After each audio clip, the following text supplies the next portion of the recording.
Well, welcome to another episode of Jamie with Click the Mouse. Jamie's not here today. We've got kind of a special episode for you.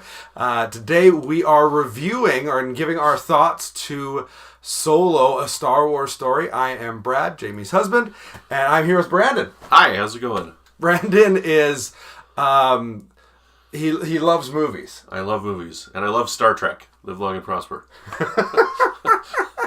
And he also loves Star Wars, too. Yes, I do. And so here's what we're going to do. I know some of you are going to be stressing out about spoilers and things of that nature. For the first bit of this movie, first off, if you're really that worried about spoilers, don't watch any of it, because even some of us, just a bit of us talking about what we liked about the movie will inevitably spoil something. But we're going to leave all of the really heavy stuff till the end. Is that okay? Right. We'll try and do our best not to spoil, and then we'll say, hey, this is where you definitely need to shut it off. Exactly. That's what we'll do. Generally speaking, Brandon, what did you think of the movie? I really enjoyed it. I wasn't sure going into it because I hadn't seen a lot of trailers, so my anticipation for this was really low. And even earlier this week on Sunday, you approached me like, are we still doing this? And I'm like, is that this week already? So my anticipation had been a little bit dropped over the last few Star Wars movies, and I wasn't quite as aware of it. Like, I haven't really heard people talking about it as much, so it kind of snuck up on me. But going into it, I was a little trepidatious as well, because I haven't really enjoyed the last couple of Star Wars movies. I really enjoyed Rogue One. I didn't really enjoy episodes 7 and 8, but that's another story. I was surprised. I was really surprised at how much I ended up enjoying the movie. Obviously, you've got some pretty famous characters here, very beloved characters. Yes. The title character, Han Solo, Chewbacca's back in it. Anyone that's watched any of the trailers knows that Lando is in it. How do you feel they did in the casting? I think all of them really did a great job of capturing the essence of the characters and who we know them and love them as, without trying to mimic them too much. So they brought a certain kind of essence of what they were, while still bringing something original to each of the roles. I agree. When he was in it, I thought the Lando character particularly stole the show. I thought he was perfectly captured the essence. Han Solo, there was a lot of worry going into it. Like, I don't know how much of the buzz. Well, you just said. Yeah, not very much at all. Like there was a lot of worry about the fellow that was acting as Han Solo. In fact, news broke that they had to bring in an acting coach, which. It's funny, everyone just overreacts to Star Wars all the time, because that happens on movies all the time, but because of the multiple directors, Ron Howard coming in to apparently save it, and then the acting coach, there's just a lot of worry, and there's this big push. He doesn't look like Han Solo, he doesn't look like Harrison Ford. Right. I think one of the biggest disservices they could have done to this movie is get these guys to just try and do their best impersonation of Harrison Ford, or their best impersonation of these characters. I agree with you. I think they captured the essence. I think there was mannerisms, things they did with their hands, and things they even just things they said, callbacks to the original movie. But there was even a handshake between Lando and Han that is a callback to Episode 5. Right. There's lots of callbacks to the previous movies, like in characters and in things that we see. Like, for instance, some minor callbacks that people may or may not notice. We see the same helmet that Lando Calrissian wears in Return of the Jedi, right, where he pulls it down with that zoom in as they're taking Han to Jabba's cage underneath the palace there. Yeah. One of the characters tries on Lando's cloak at one time, and that's the cloak that we see him wearing in Empire Strikes Back. It's the same blue cloak. And, we see the chessboard, or whatever that holographic chessboard is, in there as well. And there's a few other things, like I can't remember. Warwick Davis is actually in the movie as well, and that's the guy. He played Wicket. He played R2-D2. Yes. Like, he's in the movie as well as a callback. We saw him in Phantom Menace at the race. So they have a lot of nice callbacks, and without being too much of a callback. Like, I'm kind of happy that they didn't have the blue milk in this one. I don't think they needed the blue milk at all. Overall, I think people are pretty gun-shy right now with Star Wars because of how split Star Wars fans were on Episode 8. You are in the camp of people that didn't particularly like Episode 8. I'm in the camp of people that I enjoyed it. I thought it had its problems, but I really enjoyed it. I was going into this one actually more nervous because of what I've heard. But generally, I really enjoyed this movie, and I think if you are going to it really gun shy from episode 8, if you liked just the universe building of Rogue One, I think you will enjoy this film. Yeah, and that's what I really like about it. I've mentioned to you a couple of times, these are actually the Star Wars movies that I'm looking forward to seeing and watching right now, are these one-shot character stories. Mm-hmm. Because I want to see the Star Wars universe. Yeah. Because there's so much richness to this universe that we don't really get to see in the episodes. Yeah. And like I'll clarify, like I don't hate Last Jedi. There's stuff in it that I really dislike. Yeah. And there's stuff in it that I really love, which puts it solidly in the middle for me. This movie, I wouldn't say it's not my favorite one. Rogue One is my favorite Star Wars movie of all. I love Rogue One. This one I'd probably put in there closer to the middle. Okay. Like, I definitely like it more than Force Awakens, Last Jedi, Phantom Menace, and Attack of the Clones. I definitely like it better than all those. I got to do some thinking before I place it. I could definitely put it in there for sure, because I had a lot of fun watching this movie. Like, there was a couple of times where I'm like, yeah, this is great. Yes. So this was a fun movie to watch. The thing that the Disney Star Wars movies has done very well, whether you hate them or love them, is from a visual perspective, I think they capture the essence of episodes 4, 5, and 6, far more than the prequels ever did. This continues along that route. Right. That shot, like, there's, without spoiling anything, we get to a shot where we see a Star Destroyer from the front, right? And I'm like, wow, that is one of the most amazing visual effects in the movie. And there are nice callbacks as well. Like, there's one thing about Star Wars is there's lots of these large monsters, these large beings. You find them on planets, you find them underwater, you find them in space. We get that touch, that callback, and it's something that fits within the Star Wars universe. It's there before, we've seen it before, we'll see it again, I'm sure. Yeah. Right. There's also a lot of callbacks with just practical effects, far more than when you go and see a Marvel movie. And again, I think that makes the universe feel more grounded for me. Right. And this movie has a lot of practical effects, particularly with your makeup and your aliens and things that you see.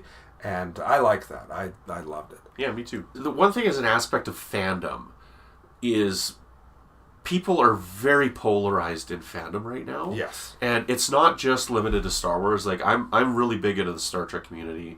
I have a couple of Star Trek podcasts, and even there, it's really polarizing, and you get these loud voices on really both ends of the scale. And it can be frustrating, and if anybody knows my Star Trek Discovery podcasting, like, I tried to maintain as positive an outlook on that show as I could, but at the end, the show crashed and burned for me in the last couple episodes, and I had to become one of the negative voices on it, but there's still lots of great stuff in it. Mm-hmm. But it's really weird how fandom is right now, because I don't remember this type of fandom from my youth. Like, this type of polarizing fandom. Yeah. The only one I can remember is that people really, with the prequels, that you were like, you can't like the prequels because they're garbage, because they're not the original trilogy, and that's when they came out. Yeah. And I don't believe that. There's a lot of great stuff in all three of them. Yeah. All three of the prequel movies. So I consider myself a fan. However, I don't enjoy them as much as the other ones. And I follow the same thing. I think Star Wars for me is just something I genuinely enjoy. Right. The universe as a whole, even in episode 7 and 8, for me, the tale of the Skywalkers, and then the universe built around them, as you just said, it's rich, it's full. Are they perfect movies? No. I don't even think episodes 4, 5, and 6 are perfect movies. They're really, 5's pretty good. Return of the Jedi is my favorite Star Wars movie. I love Return of the Jedi. And I'm an Empire guy, but that's not exactly an unpopular opinion. No. Return of the Jedi as being a favorite, that's kind of an unpopular opinion. Return gets such a funny bad rep. I don't get people really dislike the Ewoks. I love the Ewoks. What's wrong with the Ewoks? The Ewoks are great. I don't know. You're not allowed to have cute characters. The triple battle that's going on, the space battle, the ground battle, and the lightsaber battle, that is amazing. That's really good. It's a trap gets me every time. Every time he says that it's a trap, I'm like, whoo! So, I don't know. Even after all these years, it still gets me every time. I love it. Do you think... what do you think about the development of Han's character? Because that speaking of fandom and polarization, it's been a big problem people have had, particularly in Episode 7, killing him off, making him this weak dad. I kind of liked it. I thought it worked. For me, the strength of Han Solo is he's kind of the bad boy in 4, 5, and 6. But he's the bad boy with a good heart. But, he shot first, yada, yada, yada. Right. Here, I do feel like they tried pretty hard to make him a good guy. Like, as good as possible. You didn't seem to have as big of a problem with that. I feel like if they're not going to do sequels to this movie, I have a little bit of disconnect between where he ends this movie at and where we see him begin in Episode 4. Right. I think that he's a really good character in this movie. He's a good person who wants to be a bad person. And I think it's because of the way that he was brought up and the history, the brief amount of history that we get out of him in this movie. But I think that the more that we've been talking about it, I originally thought that this movie is ending like basically pretty much before A New Hope. But I think you might be right in that there is a little bit more of a time period in between. And I think we would see a little bit more of the decline in his attitude over that time period. But he is good here, and these things happen to him, and these bad things happen to him, and I think more bad things would happen to him, which would contribute to the change in his character. So I'm okay with his positive attitude in this film. I'm okay, assuming though we're going to get more, because to me, by the time we meet him in Episode 4, what I know about Han is he trusts and has a friendship with Chewie. Yes. Outside of that, there's a sense of I don't trust, don't care for anyone else. Right. That is not where we end in this movie. And again, I'm fine with it if we see some further development. See, that's interesting because growing up, the original Star Wars trilogy held a really high standard in my life. Yeah. And, me and my friends at a very young age, we would discuss. We knew just from rumors and interviews with George Lucas about little certain details about how Anakin became Darth Vader. Okay? And so we had this story in our minds of what we thought the Clone Wars were. And they didn't turn out to be what we thought they were. Not at all. Right? So once they wrote them and brought them into canon and said, this is now what it is, okay, well, as much as I enjoy parts of them, those 3 movies aren't as good as the 3 movies that I wrote in my head. No. And how I thought the Clone Wars were going to be. That's a good way of saying it. Right? Same with other things. Like, I'm a big fan of the Stephen King Dark Tower novels. And when I was reading them, there was only 3 books when I first discovered them. And as much as I enjoyed where he took those, the story that I had in my head for how that was going to finish was much better. Yeah. Because that's where I wanted it to go. And I'm okay with how it ended. So with this, I don't know that I want to see more of Solo's character change. Because over time, I'm going to watch this movie, and I'm going to develop my own story in my head. And everybody has their own. Over on Trek FM, where I do my podcast, we have a term that we use called headcanon. Yes. Right? And it's what is your headcanon? If this doesn't work, how do you make it work?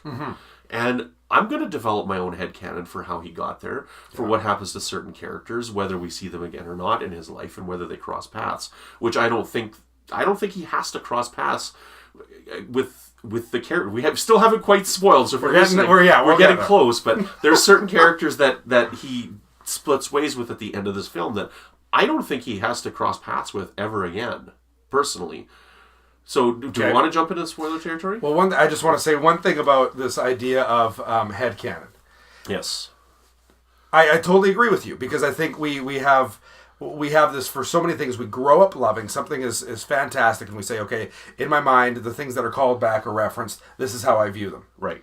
And nothing that comes out could ever really match up to what's in our head. That's the beauty of like a scary movie that's really good about keeping the monster revealed, because or keeping it concealed, because what you make up in your head is so much scarier than what is ever going to be in CG or CG. Exactly.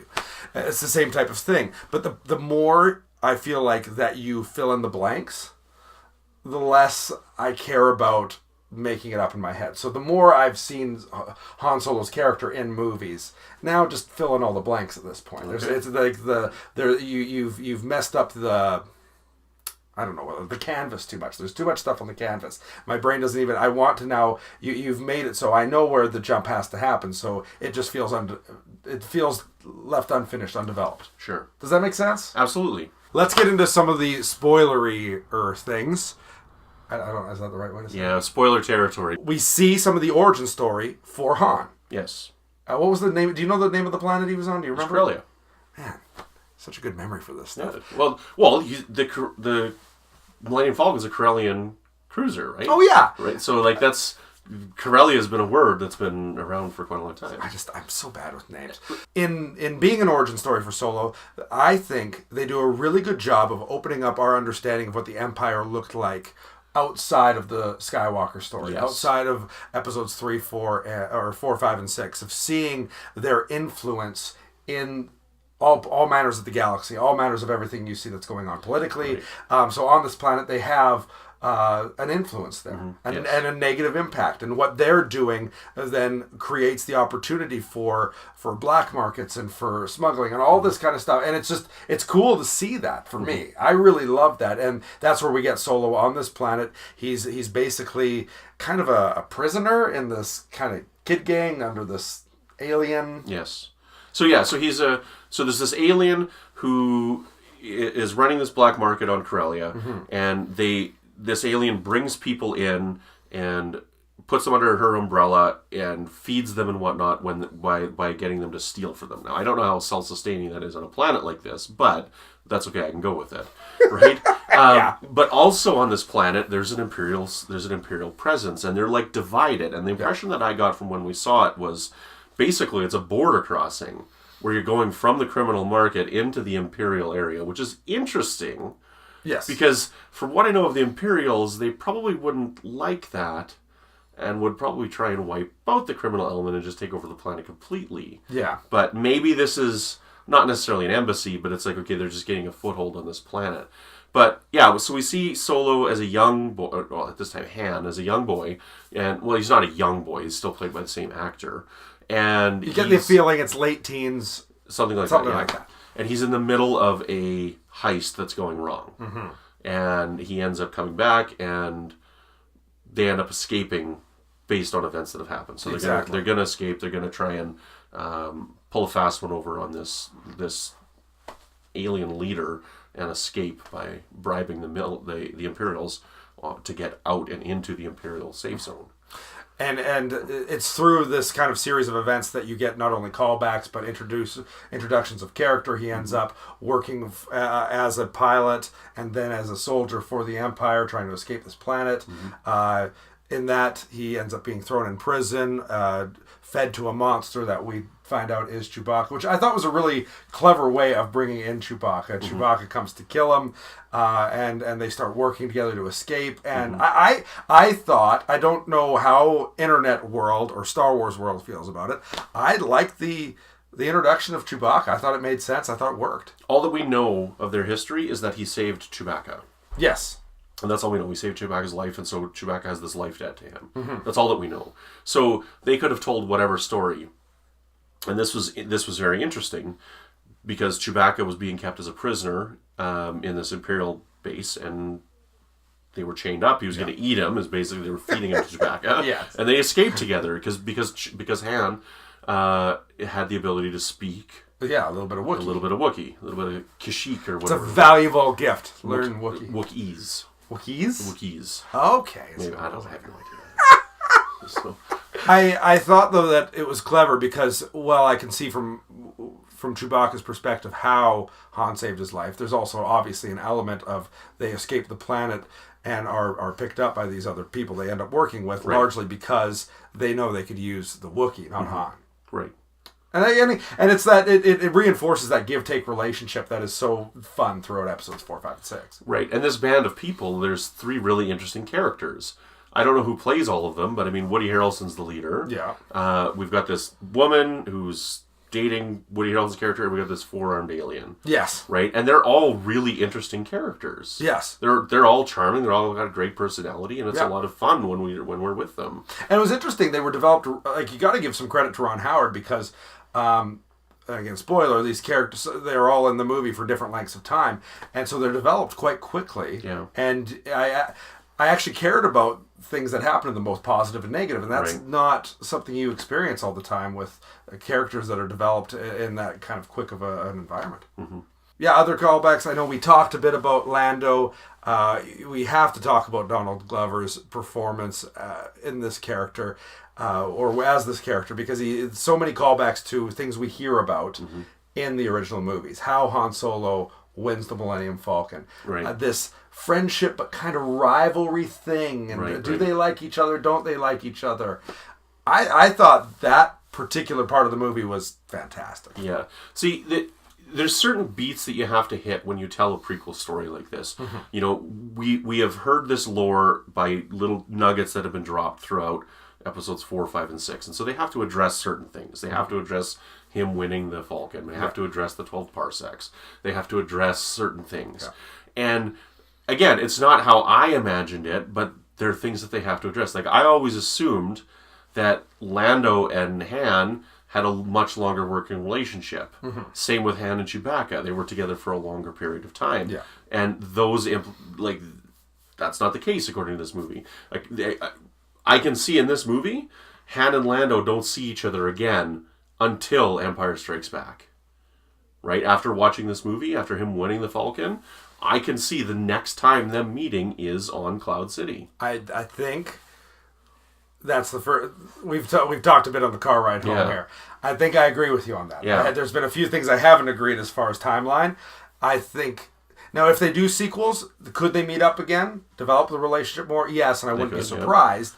That is the one relationship that the way the movie ends. You're right. You could go from there to episode 5. And it would make sense. Right. It would be there wouldn't even need to be much imagination building of the universe there. Right. And next time I watch episode 5, you know, when Chewbacca growls and Han says, "Well, that was a long time ago." Like, these are the events that I'm thinking he's referring to now, and it makes sense as to why Chewie wouldn't trust him. Yeah, exactly. So yeah, no, that's good. I thought the humor that Donald Glover brings to the character, I thought was really, really strong. Probably the strongest of any character in the movie. Right. The only problem I had with him... He was perfectly cast. The only issue I had with him was he's got this relationship with this robot that I thought was weird. You didn't find it as annoying as I did. No, I didn't. But the relationship and there's... What's the name of the robot? L3. I felt like they were trying to do similarly what they did with the droid in Rogue One. Yes. I don't think they got close to the mark. To me, that was the weakest part of the movie, was that character. I just thought the voice, the mannerisms, was like nails down a blackboard, and particularly kind of the relationship between it and Donald Glover I thought he was way too emotionally attached to that droid. It didn't make a lot of sense. That was my problem with that. We had mentioned in the car on our way back, so I don't know the pronunciation of the name properly, but I was surprised that we didn't see Nia Num in this movie. So Nia Num is the brown kind of melted faced dude with the big black eyes. That's Lando's co-pilot in Return of the Jedi. I'm like, I was really surprised that we didn't see him in this, because again, that's a person that I assumed he had known for. And I think that character, I wasn't sure who you were talking about. Then I saw a picture. I was like, oh, that one that makes the weird noises.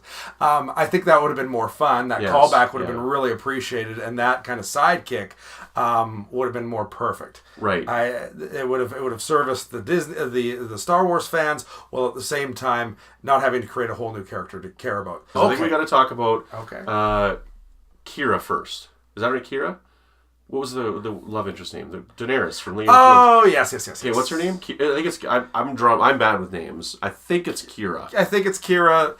Friends with Han Solo. They get separated. They're both. She's the one who. Yeah. So she was with him on Corellia, and they were trying to escape together. She got left behind because she got yanked by the people who were trying to capture them, and so Han has spent his life trying to get back to her, like to get himself in this point where he can come back to her. Yeah. He went to the military to train so that he become a pilot, so that he could get a ship and come back for her. And then he ended up, trying to get involved with these, Woody Harrelson's people, so that he could get money to go back and buy a ship and get back to her and whatnot. And we end up finding out that she is working for the guy that Woody Harrelson is trying to steal this stuff for. Yes.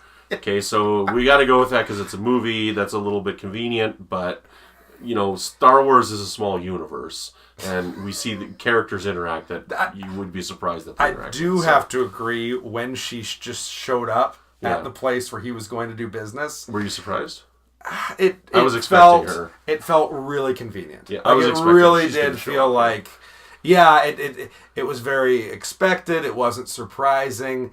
but it felt way too coincidental. And yeah, I would say that's another thing I didn't really like. But again, I'm willing to overlook it because you got to tell a story in 2 hours. Right. Now, so Han Solo and her are like deeply in love, and they're like, I got the impression they're true love people. I mean, it wasn't the most perfect relationship, but it also wasn't Anakin and Padme in Episode 3 bad, right? So, you know. No, I think it's or Episode 2. Sorry, it wasn't that bad. The only love relationships that seem to work in Star Wars are anyone Han Solo's interested in. So. Yes. But so she's involved, and then she kind of helps them, and they end up on this crazy mission where because we haven't even talked about the train yet. Okay, so the first mission that Han's on with Woody Harrelson is on this crazy train. Yes. And you've seen it in the trailers, and this was amazing. Like, this was perfect. It's beautifully shot. It was wonderful. It's really, because that's a scene that feels both new and really grounded in Star Wars. Like, it feels like a Star Wars scene. Yes. And even just some of the stuff where, like, the ship is right on top of it, and it's got the big swinging hook, and it feels dangerous. It feels like anyone could die. It's a really well done scene. Yeah. Have you seen the Clone Wars movie, the animated movie? Yes. So that's like, I love when they have this one crazy sequence in every movie that's just a Star Wars technology scene. Yeah. In this, it's that. In the animated one, it's when those walkers are climbing up that mountain. Oh yeah, yeah. I'm like, man, this is years amazing. Since I've seen that. Like, I love that kind of stuff that we get to see, and there's always one of these wonderful, wonderful scenes in all of the Star Wars movies, and this is this one here, and it's done really well. It's really tense. The way that this rail is set up is perfectly within the Star Wars universe. Yeah. I totally buy that this is something that's created for this universe. Yeah. And it feels like it's that time in the Star Wars universe too. Like, it feels right around Episode 4. It doesn't feel like the prequels. It feels super industrial. It feels really metal. It works. It works so well. Right. Now, the only thing that I was really disappointed that I didn't get to see is right after Chewbacca, so the woman blew up, the woman that was working with Woody Harrelson's character blew up the bridge. The train was falling off, and Chewbacca had to release this thing. I was really disappointed that Buzz Lightyear didn't come and lift the train up at the end. To infinity and beyond. That scene, it has, again, it's spoilery, so there are a couple deaths there, and they actually have weight. Like, I was impressed with the emotional weight for characters that had not been established that long before. So this ultimately leads them to they don't get the fuel that they need. This is why they end up with Kira and her boss. Exactly, and so they're having to pay off the boss by getting more fuel, but they'll get enough money for a ship. This gets them to the spice mines of Kessel, and this is where we get to see Han Solo do the Kessel in 12 parsecs that we've heard so much about. And to me, this is the other sequence in the movie that is a pure Star Wars moment. Right. And it actually, when you talk about that your mind canon, your brain canon, it's one that gets pretty close to living up to what I always kind of hoped it would be. It was really neat. Yeah. And like you said, it had one of the most beautiful shots of a Star Destroyer in the entire universe. Right. So after they escape Kessel, and they're like, that's an Imperial blockade, and there's this tunnel. There's like a cloud tunnel, because there's this weird matter that's all around the planet Kessel. Yeah. And if you go into the matter, there's all these asteroids and stuff. And so they've got a couple areas that they cleared out with some type of force field or whatever, and there's a huge Star Destroyer right at the end blocking them from escaping. And it looks so amazing. It's a great shot. It's right out of a painting. Yeah. And then, of course, they go into the clouds, and the only part that really frustrated me in the movie is I'm really big into music for films, and there was too many callbacks to John Williams' score. They had the direct callback to the A New Hope music when they're having the gun battle and the trench battle, and they had a direct callback to the music from the asteroid field in Episode 5. But I think particularly, I might agree with you on some of the gun battle ones. I thought likening the Kessel Run to the asteroid thing, it's a perfect callback. It is. I feel like they're parallel type scenes. They are. I disagree on that one. Yeah. The place I do agree with you on the music is when Han Solo goes to sign up to be a part of the Empire to get off the planet. Yes, I was just going to mention the music that. they're playing there's is the the propaganda video. right? Join the Empire with the Imperial March playing, and I'm like, it feels so meta. Like it feels like. So are we supposed to believe that music was being played in the Death Star? Darth Vader just walks in. He's got his own band. There's a band sitting there. It's like Spaceballs, right?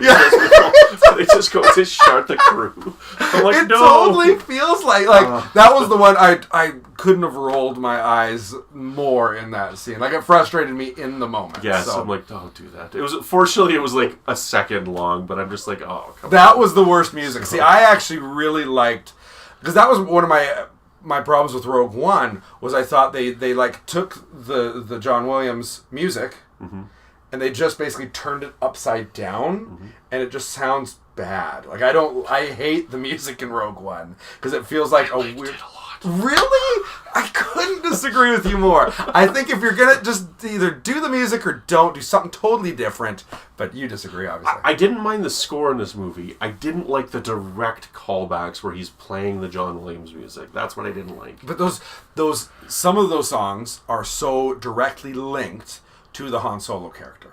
And when you're doing a prequel, again, particularly anything in the Millennium Falcon, which is why I might agree with you on the gun battles. I think the Kessel Run using the music from the asteroid thing, I think it's perfect. I just loved it. See, they just had to change it a bit. I would have been okay if they changed it. Like, my favorite piece of film score music is like 5 seconds long. And it is actually what got me interested in film score music. And it's from Return of the Jedi. Okay? When Darth Vader is dying, and they play just that one bar of the Imperial March just on harp.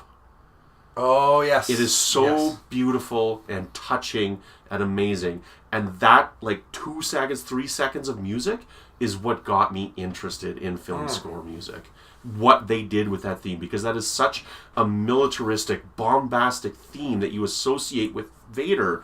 Yeah. And to play that character's theme so soft when he's dying and he has come back to the light side of the Force was beautiful. What is it they play on? What is it on? The dun dun dun dun dun dun. They play it just on solo harp. It's just so subtle. I have to listen back when he dies. Like, I know what scene you're talking about because I also thought there was a higher, kind of a high violin in there too. But it's just the harp. It's just harp. It's once. It is just one small thing right as he dies. Because I can almost hear it in my head. Yeah. Oh, it's beautiful. But I mean, speaking of music, Return of the Jedi as well. Part of the reason why I love that score so much is because of the male choir in it. You know, you do not get a lot of male choir in movie scores. No. And so that male choir that's associated with the Emperor is amazing as well. It is really good. So, so back to the movie. Right. So now can we talk about, we've talked about most of the stuff. We could get to the actual getting the stuff off of the planet. But that's neither here nor there. You'll watch this. There's a great sequence where there's a rebellion incited as they're leaving. It's wonderful. It's great. It is. It makes you think a lot of Attack of the Clones. It does, right? And it also builds on the lore of the effect that the Empire has in the universe, how much injustice is happening. Mm-hmm. You know, what is that Star Wars saying? For some people, the Empire is the good guys from a certain point of view. Yes. That's always kind of how it's been felt, is like, well, if you just turn your perspective a little bit, then maybe you're on the Empire side. There's a video out there somebody created, it's like, these terrorist rebels are destroying the Empire. This movie, along with Rogue One, really helped to solidify that, no, this is an evil dictatorship regime that is forcing its will on large swaths of people all over the galaxy, and it's nice to see that because you build it up in your head and it actually fits that. Mm-hmm. But movie gets to the conclusion. We figure out who is the person that's making all of the puppets dance. Pull the strings. And so we learn that the girlfriend of Han Solo, he kind of betrays Han, but kind of doesn't. Gets a message to her boss after killing the lower level boss, and who should appear but George Lucas. Wouldn't that be something? Darth Maul. It was Darth Maul, looking old and decrepit with his metal legs, but... Did you see Metal Legs? He did, yeah. Well, because that's the shot starts. I haven't seen Rebels. I know that he's in Rebels, and I know that he's got doesn't he have some spider feet or something? Effectively. Okay. And so he's all you see from the back is what looks like. You can tell it's a Sith of some kind. You can tell it's someone bad with the Force. you can see just the hood and just the metal legs. And then it swaps to the front, and you've got the demonic red face with the horns, and he hits the lightsaber, which... Why? Just to make it clear to everybody that this is Darth Maul. Yeah. Right? They show the double lightsaber, yes. Because there's just no way to tell. Well, that's the thing. They could be like, okay, is this Darth Maul or is this another one of his species? Because it's through the hologram, right? So it's that Star Wars hologram that you can't quite see clear. Yeah. Right? So they were like, okay, clearly this is Darth Maul. There's no question it is Darth Maul. I think there's no question there's going to be a sequel. You don't think that Han will ever come into contact with... Right. Now, okay, so I'm going to go to why I'm okay with that. So, Kira, you think that you don't know if she betrays her or not. I don't think that she betrays Han Solo at all in the end of the movie. I believe their love is strong. I understand they ends up with Leia, but I do not believe because she says there was no one else. I didn't see anything. She completely, totally protects Han at the end of the movie when they fly off and she's leaving, and she leaves him there to protect him. That's my interpretation of the events on this. Okay, I'm going to have to rewatch that. Because when she's talking with Darth Maul, she's like, look, Woody Harrelson's character has killed my boss. I'm sorry I don't know the names. I'm really sorry. I'm not... We just finished this. He's doing better than I do. So Woody Harrelson's character killed my boss. I wasn't here, so I didn't see everything. Darth Maul's like, well, he clearly must have had associates. She's like, I don't know. I didn't see any. Yeah. Okay, so she clearly protects him. She's like, okay. Good call. And good Darth call. Maul says to her, okay, you and I are going to be working a lot closer together. Yeah. Now, I'm comfortable with never seeing these characters again. And I don't think Han has to cross paths with these people ever again. Now, you had said that you think that in order for Han to get where he does in episode 4, something else has to happen between them. He's too nice. He's too good of a guy. By the time now or in episode 4? Now. Because by the time we get to episode 4, he seems to trust nobody but Chewie. He's out for himself. There is still that good guy there, and that's why he ultimately makes the decision to help the Rebel Alliance. But even by the time we get to Empire, he's wanting to leave again. By this point, in this one, he seems like the guy... Empire, he needs to leave to pay off Jabba. He doesn't want to leave. He has to leave to pay off Jabba. Yes and no. That's a whole other discussion. Tangent for later, sorry. I think he seems far colder in episode 4. I think there's a big jump emotionally from where this one ends. He is a really clear good guy. Like, he's helping, rather than getting money for himself, he's literally helping displaced people. Like, that couldn't be farther from where we meet him in episode 4. Right. He gets to there out of his love for these characters that he saves. But I just think there's a lot of emotional bridges to cross. And I also think there's, with the fact that he was literally saving up a ship to go and to find this girl, he's not just saying, I now love Leia. No, he's Something not. has to happen to her. And I think what happened in this movie. Okay? Because he thought they were going to be together. She's like, look, I'll be there right away. I'm coming. No. Han leaves, and she leaves him behind. And I'm convinced that's the moment his heart broke. And he doesn't seem like it, though, because we see him after that, and we have the... I don't see it. Yeah. I don't see it. We disagree on this. That's fine, but I really think... I do think they want to do a sequel. Well, it'll depend on... If it's successful, there will be. It's Star Wars. It'll be successful. Well, I don't know. I disagree. I think there will be a sequel. I'm with you. I hope that he doesn't cross paths with Darth Maul. But I do want to see Darth Maul again. Now you got me interested. Now, do we have a Darth Maul movie? We could, because again, I haven't seen Rebels, so I don't know what happens in Rebels. I know that he's in it. I don't know what the circumstances are for his return in Rebels. I don't know that. I don't either. I'll make a prediction right now. Okay. We get a standalone movie where Obi-Wan kills him again. Ian McGregor does it again. I don't know about that, because Obi-Wan dies in episode 4, and in episode 3 he's back on Tatooine. Right? At the end of episode 3 he's on Tatooine. So we're assuming he just sat there. I'm assuming he just sat there for similar 18 like years. Yoda. Right. So this seems to be a thing. Jedi gets defeated, Jedi gets depressed, Jedi sits for decades. This is Obi-Wan, this is Yoda, this is Luke now. Right. They really need to get some counseling for these guys. There's a lot of mental health issues there.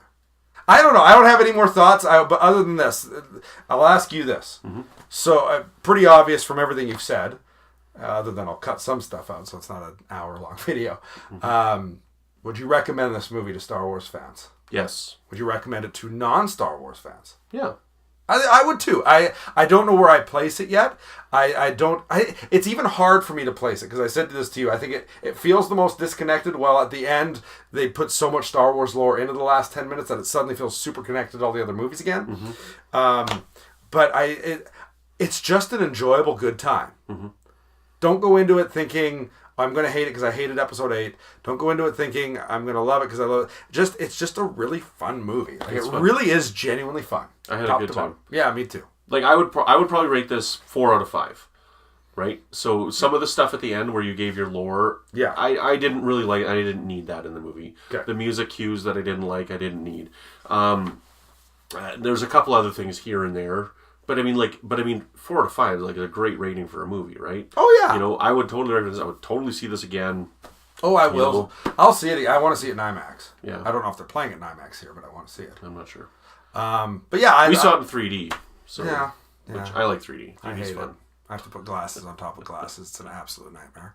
Brandon, tell them about what you do. You do podcasts and all sorts of stuff. So most of my podcasting is you can find it on iTunes and everything like that. I got a couple of different shows.